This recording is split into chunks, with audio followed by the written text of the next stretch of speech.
Salut tout le monde, c'est Ansei, j'espère que vous allez bien. On se retrouve aujourd'hui pour un point zen. Un point zen un peu particulier puisque nous allons parler du chapitre 2 de Dragon Ball Super qui est sorti hier. Donc j'entends bien le chapitre 2 en manga papier. Donc ceux qui veulent se garder l'intrigue vraiment totalement secrète jusqu'aux épisodes, je vous conseille du coup de ne pas continuer cette vidéo puisqu'elle va contenir des spoils. Et pour ceux qui ont vu le chapitre 2 et qui veulent en parler avec moi, j'ai envie de vous dire moins de blabla, plus d'action, enfin entre guillemets. Du coup, ce chapitre 2, bon, on n'apprend rien d'exceptionnel, mais il y a 2-3 petits passages quand même plutôt sympas à noter. Donc on retrouve notre ami Goku qui s'entraîne chez Kaiô. Alors on peut remarquer que du coup la trame en manga papier va beaucoup plus vite que l'animé, ça va même hyper vite, puisqu'on va entamer directement le combat Beerus-Goku. Ce qui fait qu'on peut peut-être plus comprendre ce rythme qui est vraiment très léger de un chapitre par mois. Après, si l'avancée est aussi rapide, ça peut un peu se comprendre. Du coup, on enchaîne direct avec un Goku, donc je disais, qui s'entraîne chez Kaiô.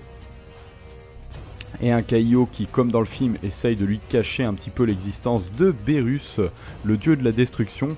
Goku, bien sûr, ça éveille sa curiosité et il veut absolument savoir qui est ce fameux Beerus et si c'est le plus puissant de l'univers, et bien forcément l'affronter, ce qui exacerbe un petit peu Kaiô, mais il n'a pas le temps de dire ouf que Beerus est déjà sur place et accepte le défi de Goku. De là s'enchaîne un combat qu'on a déjà vu dans le film, sauf que là, à noter ils ont fait un petit peu durer le plaisir. Donc on a d'abord un combat Goku Super Saiyan. Donc Goku, on va dire, il veut tâter un peu le niveau de son adversaire puisque on comprend qu'il ne peut pas sentir son aura. Donc il attaque le combat en Super Saiyajin, il voit qu'il ne peut absolument pas toucher Beerus, du coup il passe en Super Saiyajin 2.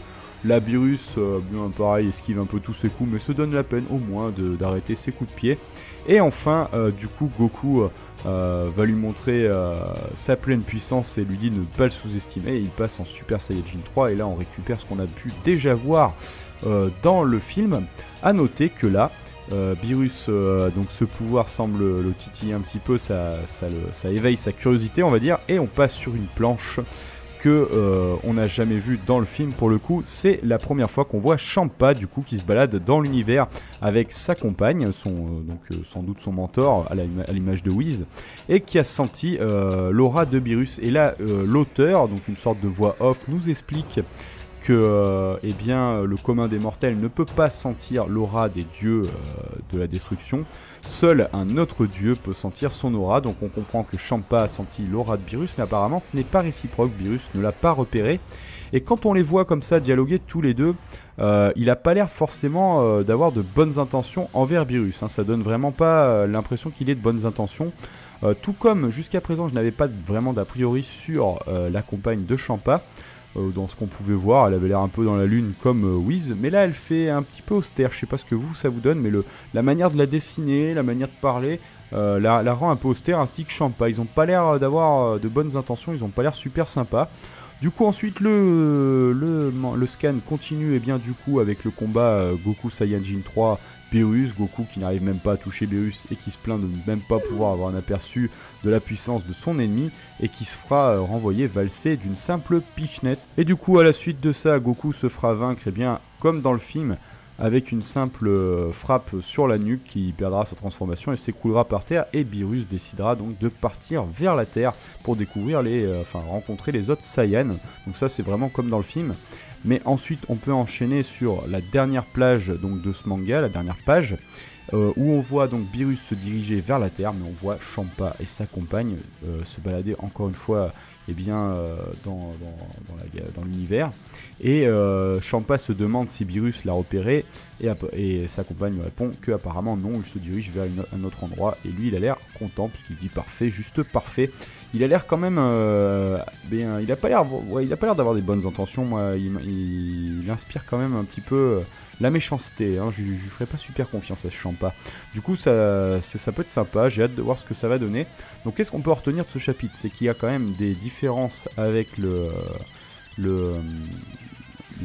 film. Moi du coup j'ai vraiment hâte de voir ça en animé. Clairement, voir Champa, tout ça en animé, voir un peu tous ces persos en animé, et surtout le combat Goku-Beerus en animé, puisque là déjà on voit qu'en scan ils ont voulu le faire plus long, plus travaillé.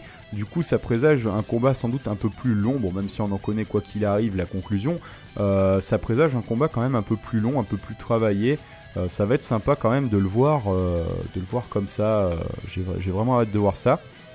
Donc voilà, c'était un chapitre plutôt sympa. Bon, pour le moment, il n'y a rien de bien folichon. Nous, ce qu'on attend impatiemment, je pense tous, c'est vraiment du nouveau. Par contre, moi, quelque chose qui éveille ma curiosité quand même, parce que j'aime beaucoup le style de dessin. Je suis vraiment hyper fan, moi, de toute façon, du manga papier Dragon Ball. J'adore le style de dessin. Donc là, le dessinateur a vraiment le même coup de crayon que l'auteur, hein, que Akira.